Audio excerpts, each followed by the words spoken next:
ये वीडियो केवल मनोरंजन हेतु है। हम किसी भी अंधविश्वास का समर्थन नहीं करते। इस वीडियो का क्रेडिट बेस्ट हिंदी कहानियन को जाता है।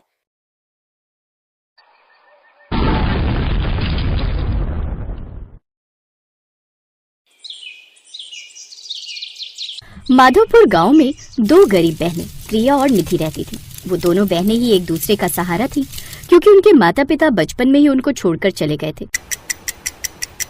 प्रिया बड़ी बहन थी और वो एक ब्यूटी पार्लर में नौकरी करके अपना घर चलाती थी। निधि पढ़ लिख कर एक डॉक्टर बनना चाहती थी, इसलिए वो एक इंस्टीट्यूट में कोचिंग देकर कुछ पैसा कमा लेती थी। बच्चों को पढ़ाकर निधि को जो भी पैसे मिलते थे वो सीधा जाकर प्रिया को दे देती थी। ये लो दीदी, ये मेरी इस महीने की कमाई है। तू हर महीने आकर अपनी सारी कमाई मुझे ही दे देती है। कुछ तो अपने खर्चे के लिए भी रख लिया कर। मैं क्या करूंगी दीदी ये पैसे लेकर? मुझे जो भी चाहिए होता है मैं आपसे ही मांग लेती हूँ।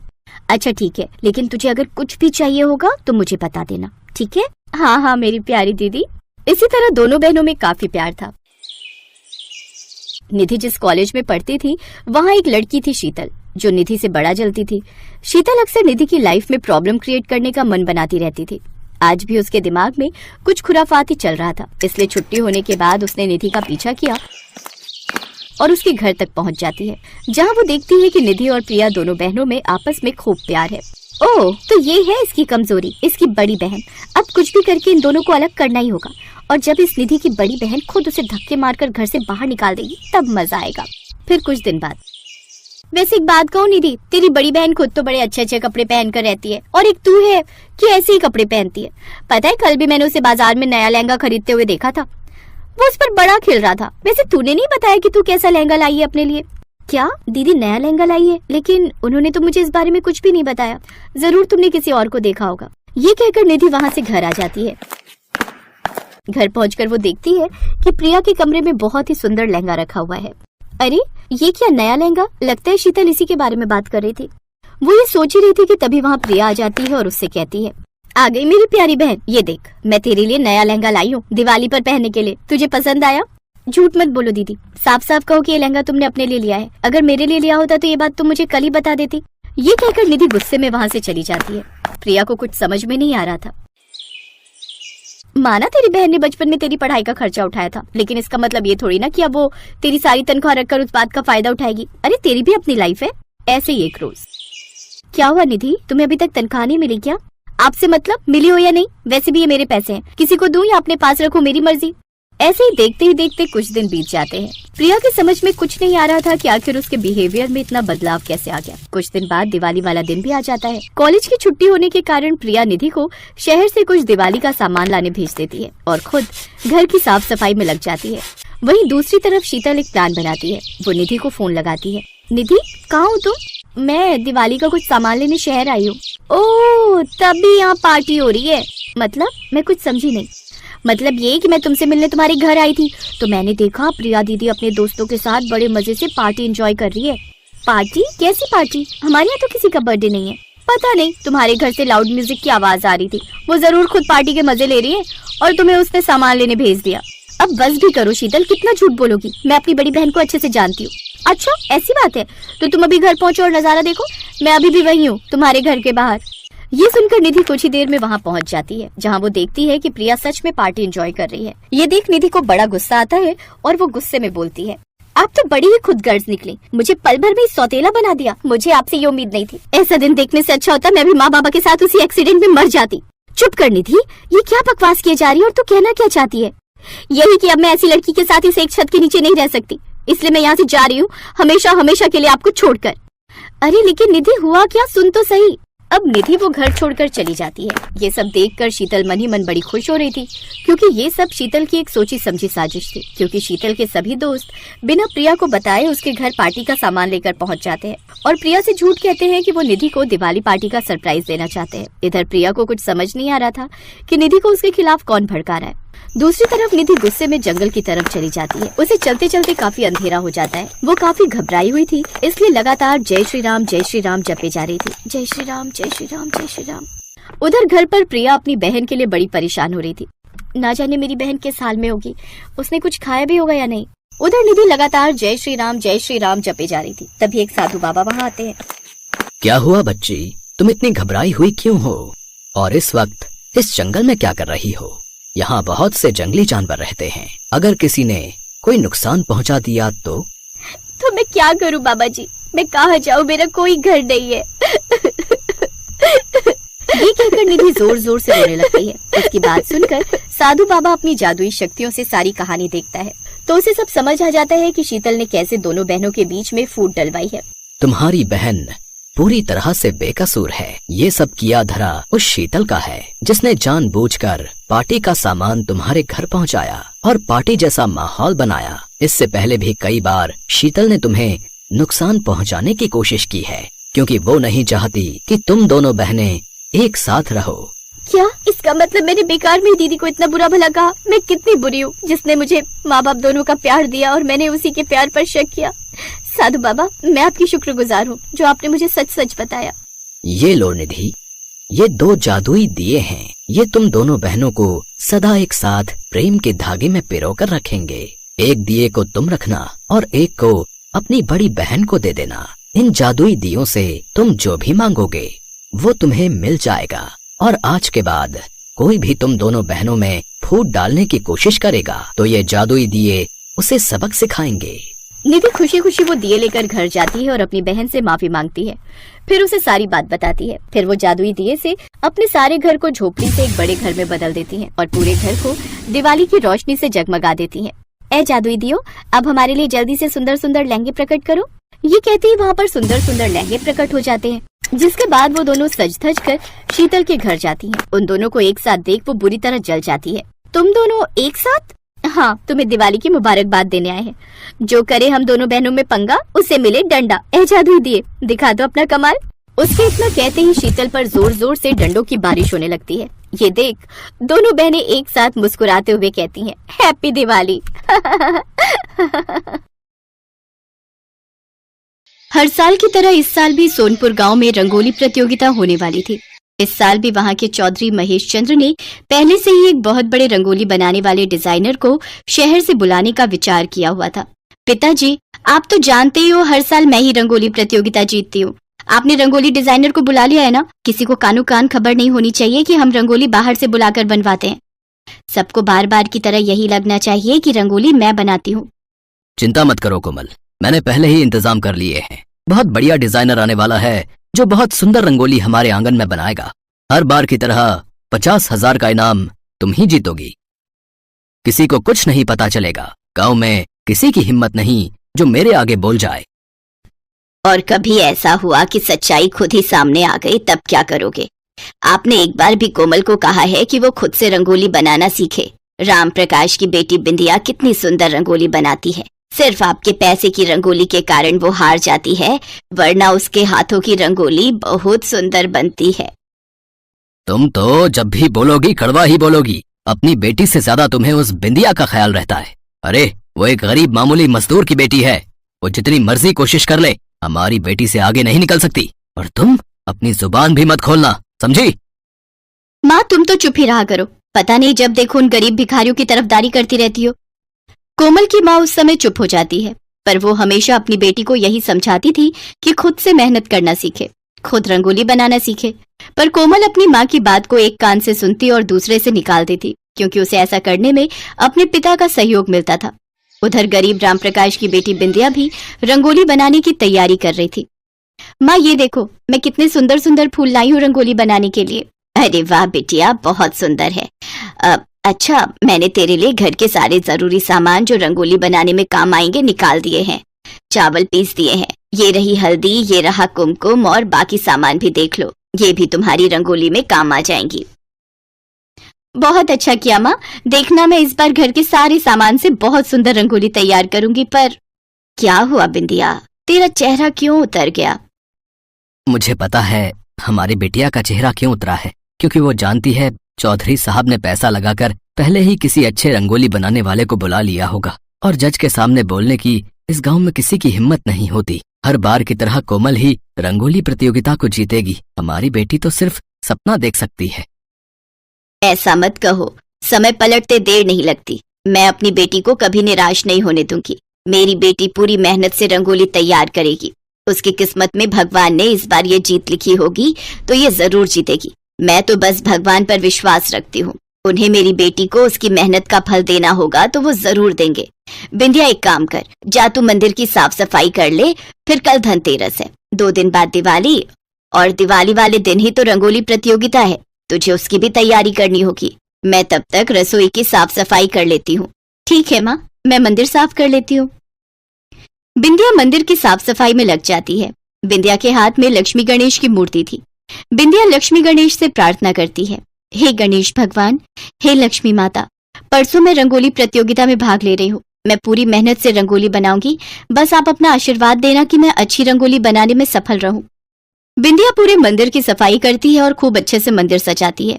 कहते हैं भक्त के द्वारा की गई पूजा भगवान तक जरूर पहुंचती है। भक्त को सदैव अपने भगवान पर श्रद्धा और विश्वास होना चाहिए। दिवाली का दिन आता है। बिंदिया अपने घर के आंगन में छोटी सी बहुत सुंदर रंगोली बनाती है, जिसमें घर के सारे सामान उपयोग में लाए गए थे। उधर चौधरी साहब सुबह सुबह ही शहर से रंगोली बनाने वाले डिजाइनर को बुला चुके थे।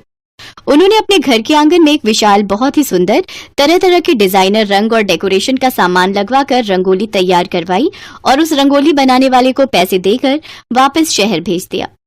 कोमल उस रंगोली के पास बैठ गई और रंगोली को बनाने का नाटक करती रही। तभी तेज आंधी तूफान आने लगा। मिट्टी और धूल उड़ रही थी। देखते ही देखते चौधरी साहब के आंगन की रंगोली आंधी के साथ खराब हो गई। पिताजी, ये सब क्या हो गया? मेरी तो पूरी रंगोली खराब हो गई। जज तो आने ही वाले हैं, अब हम क्या करेंगे? मुझे तो रंगोली ठीक से बनानी भी नहीं आती। अब कुछ नहीं कर सकते बेटी, हमारी सच्चाई जज के सामने आ चुकी है। वो देखो। चौधरी साहब, आज तक आप झूठ बोलते आए हो कि रंगोली आपकी बेटी बनाती है। सच्चाई हमारे सामने है, आपकी बेटी को तो ठीक से रंग भरना भी नहीं आता, रंगोली क्या बनाएगी? आपकी बेटी को हम ये पुरस्कार नहीं दे सकते। उसके बाद जज बिंदिया के घर पहुंचते हैं। बिंदिया की रंगोली बिल्कुल सही सलामत थी, कहीं से भी नहीं बिखरी थी। घर के उपकरण और सामान उपयोग में लाकर जो बिंदिया ने रंगोली बनाई थी, उसे देखकर जज बहुत खुश थे। बिंदिया बेटिया, तुम्हारी रंगोली बहुत सुंदर है। तुमने घर के सामान इस्तेमाल करके इसे बहुत सुंदर रूप दिया है। रंगोली प्रतियोगिता का इनाम इस बार तुम्हें जाता है। ये लो तुम्हारी जीत का इनाम। बिंदिया और उसके माता पिता बहुत खुश होते हैं। इतनी देर में चौधरी साहब आ जाते हैं। प्रधान साहब, मेरी आंखें खुल गई हैं। गलती मेरी ही है। मैंने अपने पैसे पर घमंड किया और अपनी बेटी को सही सीख नहीं दी। मैंने उसे हमेशा गलत सीख दी। अगर आज मैं अपनी बेटी को सही सीख देता तो शायद मेरी बेटी कोमल भी बिंदिया की तरह अच्छी रंगोली बनानी सीख जाती और आज की प्रतियोगिता में उसे हार का सामना ना करना पड़ता। प्रधान अंकल, अगली बार मैं भी प्रतियोगिता के लिए रंगोली खुद बनाऊंगी, फिर मैं भी ये प्रतियोगिता जरूर जीतूंगी। बहुत अच्छी बात है कोमल बेटिया। मैं तो खुद चाहता हूँ कि हमारे गांव के बच्चे हर क्षेत्र में आगे जाएं। चलो, मुझे खुशी है कि समय रहते तुमने इस बात को समझ लिया। अच्छा चौधरी साहब, मैं चलता हूँ। बिंदिया बहुत खुश थी क्योंकि उसे अपनी मेहनत का फल मिल गया था। राम प्रकाश उन रुपयों को बैंक में जमा करवा देता है ताकि बिंदिया की आगे की पढ़ाई के काम आ सके। शाम को बिंदिया अपने माता पिता के साथ दिवाली पूजन के समय अपनी जीत के लिए वो भगवान गणेश और माता लक्ष्मी को धन्यवाद कहती है। यशोदा नाम की एक बूढ़ी औरत अपने पति के साथ रहती थी। यशोदा का एक बेटा था जो पत्नी के आने के बाद घर छोड़कर चला गया। पति को बुढ़ापे के चलते बीमारियों ने घेर लिया। अब 2 वक्त की रोटी जुटाने के लिए यशोदा कोई न कोई मजदूरी का काम पकड़ लेती थी। ऐसे ही दिवाली का त्योहार आने वाला था। बाजार में दिवाली के साथ सज्जा की दुकानें सजनी शुरू हो गईं। दुकानों पर दिवाली का सामान बिकना शुरू हो गया। इसलिए यशोदा ने उधार पर दिए ले लिए और सोचा कि दिवाली के दिनों में दिए बेच लेगी तो उसकी थोड़ी कमाई हो जाएगी। इसलिए वो दिए बेचने के लिए बाजार में बैठ गई। दिवाली के दिए ले लो बहन जी, घर में ये दिए जलाने से घर जगमगाएगा। नहीं लेने, चलो जी, वो सामने एक बड़ी दुकान पर बढ़िया सुंदर रंगीन दिए मिल रहे हैं, वहीं चलते हैं। दिए ले लो दिए, सुंदर सुंदर दिए, मिट्टी के दिए ले लो। यशोदा लोगों को आवाज लगा रही थी पर कोई भी उस पर ध्यान नहीं दे रहा था। सब उसके आसपास से गुजरते हुए उसे देखते और आगे बढ़ जाते। ओ बेटा, दिए लेते जाओ, दिवाली के ये दिए बहुत बढ़िया हैं, देखो कितने सुंदर हैं। दिए ले लो दिए, सुंदर सुंदर दिए, मिट्टी के दिए ले लो। ओ अम्मा, ओ क्यों चिल्ला चिल्ला कर सिर में दर्द कर रही है, हैं? ये तुम्हारे मिट्टी के धूल खाते बेकार दिए खरीदकर कौन अपने घर की सजावट खराब करने आएगा बताओ? इसलिए ज्यादा शोर मचाना बंद करो और चुपचाप बैठो, वरना यहाँ से हटा दूंगा। भैया, ये दिए वाली लाइट कितने की दी? 150 रुपए की। और ये बड़े दिए वाली 250 की। ये 150 वाली एक दे देना। वो दुकानदार तरह तरह की दिवाली की सजावट का सामान बेच रहा था। यशोदा उसके धमकाने से दुखी हो गई। उस दिन उसकी कमाई बहुत कम हुई। यशोदा कुछ पैसे कमा कर घर पहुंची। खांसी तो नहीं उठी ज्यादा आज? और बुखार कैसा है? अब पहले से बेहतर है। पर टांगों और कमर में दर्द नहीं जाता यशोदा। थोड़ी देर उठने की कोशिश करूं तो हिम्मत ही नहीं होती। लगता है अब मैं कुछ ही दिन का मेहमान हूँ। शुभ शुभ बोलो तुम्हारे सहारे ही तो मेरी भी जिंदगी चल रही है, वरना मेरा और है कौन तुम्हारे सिवा। हाँ, तभी यशोदा का बेटा सुरेश आ जाता है। सुरेश बेटा कैसा है, बड़े दिनों बाद आया। अच्छा, हमारी याद आ रही थी। माँ वो मेरी 2 कमीजें रह गई थी, वही लेने आया हूँ। वो सामने संदूक में देख, दोनों संभाल कर रखी हैं। ठीक है माँ, मैं जा रहा हूँ। सुरेश बेटा सुन, दिवाली का त्योहार है, तेरी और बहू की पहली दिवाली है। ये ले थोड़े दिए लेता जा, मैं आजकल यही बेच। माँ जो देना है जल्दी दो, मेरे पास टाइम नहीं है। अरे यशोदा, क्यों इसे ये दिए दे रही है जब 2 घड़ी इसके पास तेरी बात सुनने का समय नहीं। ये ले बेटा लेता जा, इस थैले में रख दिए हैं मैंने, जला देना याद से बेटा। यशोदा की बूढ़ी आंखों में बेटे के इस व्यवहार को देखकर आंसू छलक आते हैं। अगले दिन छोटी दिवाली थी। यशोदा दिए बेचने बाजार पहुंची। धीरे धीरे बाजार में लोगों की भीड़ बढ़ने लगी। जहाँ देखो वहाँ दुकानों पर लोग सामान खरीद रहे थे। ये लो बिटिया, ये 10 रुपए की कर दिए। ये टूटा हुआ है अम्मा, दूसरा दो। टूटा हुआ है?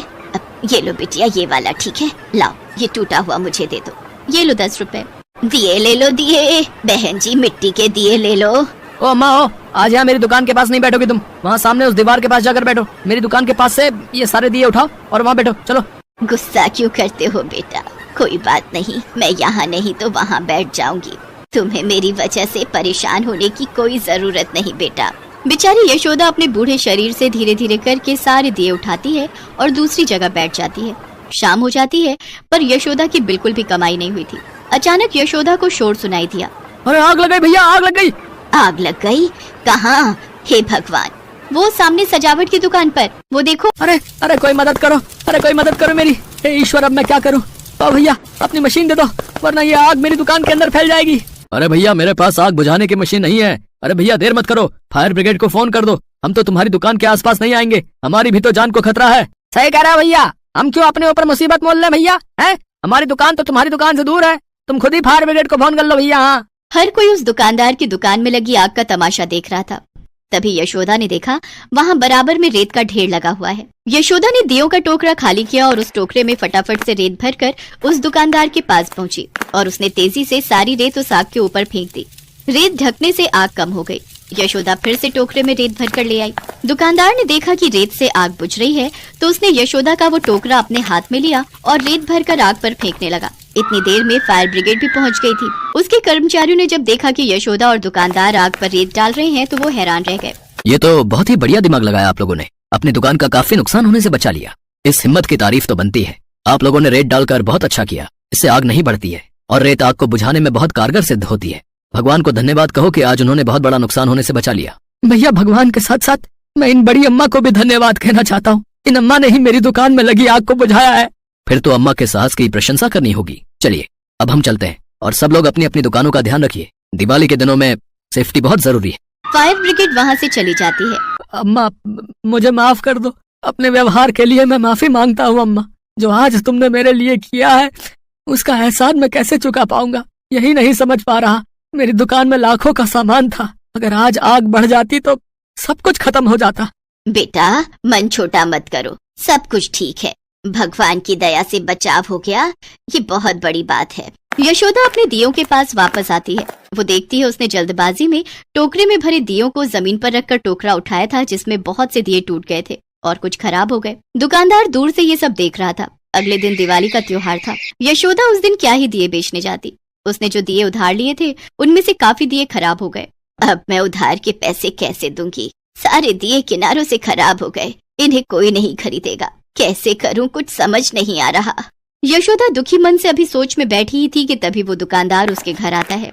दुकानदार के साथ एक लड़का और था, उसके हाथ में बहुत सारे उपहार थे।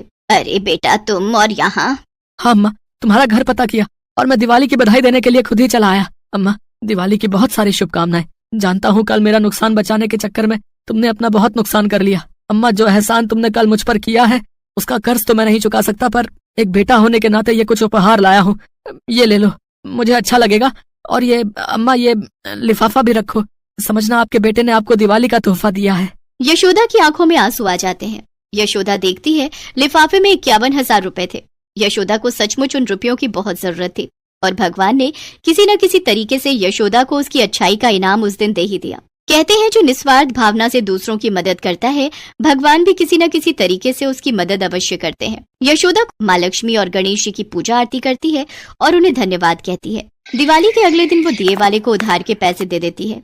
यशोदा अपने पति को एक अच्छे डॉक्टर को दिखाती है। अच्छे डॉक्टर के इलाज से उसके पति की तबीयत में सुधार हो जाता है। यशोदा ने उन रुपयों से सब्जियां खरीदी और अपने पति के साथ मिलकर सब्जी का ठेला लगाने लगी। वो जानती थी कि उसके बेटे की अपनी जिंदगी है। अब वो अपनी पत्नी के साथ खुश है और वो उनके साथ नहीं रहेगा, इसलिए बुढ़ापे में वे दोनों खुद ही एक दूसरे का सहारा हैं। हेलो दोस्तों, कैसे हैं आप सब? हमारी कहानियाँ देखने के लिए हमारे चैनल को सब्सक्राइब कीजिए और हाँ, बेल आइकॉन पर क्लिक करना मत भूलिएगा।